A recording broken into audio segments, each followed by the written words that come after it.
দলের এই হাজার হাজার নেতাকর্মীরা তার প্রতিবাদ জানিয়েছে, কিন্তু সেই প্রতিবাদের ভাষা ছিল পুরোপুরি গণতান্ত্রিক সহনশীল পরিবেশে গণতান্ত্রিক ভাষায় আপনারা প্রতিবাদ জানিয়েছেন।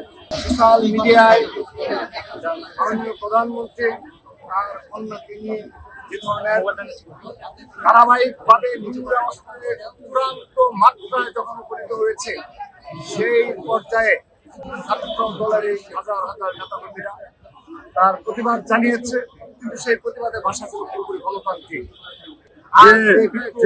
পরবর্তী সমাবেশে উপস্থিত রয়েছেন ঢাকা বিশ্ববিদ্যালয় ছাত্র দলের বিপ্লবী সভাপতি গণেশচন্দ্র রায় সাহস, সংগ্রামী সাধারণ সম্পাদক নাইজুর রহমান শিপন সহ ঢাকা বিশ্ববিদ্যালয়ের সকল পর্যায়ে নেতৃবৃন্দ, ছাত্রদল কেন্দ্রীয় সংসদের বিপ্লবী সহসভাপতি, যুগ্ম সাধারণ সম্পাদক বৃন্দ সহ অল পর্যায়ে নেতৃবৃন্দ সবাইকে অনেক ধন্যবাদ ও কৃতজ্ঞতা জানাচ্ছি।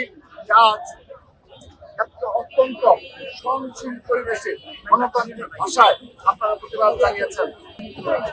সম্মানিত উপস্থিতি, আমরা বিগত 5 আগস্ট পরবর্তী 6 আগস্ট থেকে এই বাংলাদেশের সোশ্যাল মিডিয়া যে নির্যাতনমূলক ঐক্যবদ্ধ একটি সংঘবদ্ধ গোষ্ঠীর যে প্রপাগান্ডামূলক ছাত্র রাজনীতি তার সূচনা দেখেছি আমরা 6 আগস্ট। সেই 6 আগস্ট হয়তো কোনো কারণ ছাড়া হঠাৎ করে আমরা দেখতে পেলাম 142 জন ছাত্র দলের যে সংগঠনের নেতা কর্মী জুলাই আগস্ট গণঅভ্যুত্থানে শহীদ হয়েছে, সেই সংগঠনকে 6 আগস্ট থেকে সোশ্যাল মিডিয়া প্রচার শুরু করলো 0% কন্ট্রিবিউশন 100% সেলিব্রেশন। আমাদেরকে 6 আগস্ট থেকে 2024 থেকে বলা হলো আমাদের নাকি 0% কন্ট্রিবিউশন।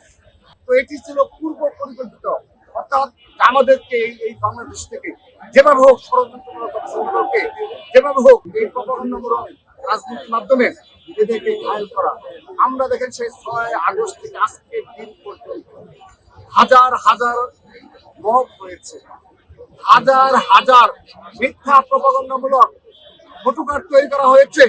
আপনারা অবগত থাকবেন, আমরা ছাত্রদল কেন্দ্রীয় সংসদ যদি 7 দিন ব্যাপী কোনো সমাবেশে না যাই, কোনো বক্তব্য না রাখি, তারপরে দেখবেন একদিন পর পর একটা মিথ্যা বানোয়াট ফটোকার্ড এমন অশ্লীল ভাষায় প্রচার করা হয়।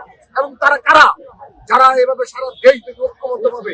এবং আমি আবারও বলছি, বুয়েট, ঢাকা বিশ্ববিদ্যালয় সহ সকল শিক্ষা প্রতিষ্ঠানের যে সোশ্যাল মিডিয়া গ্রুপ রয়েছে, সেখানে এই ধরনের বানোয়াট ফটোকার্ড অব্যাহতভাবে প্রচার করা হচ্ছে।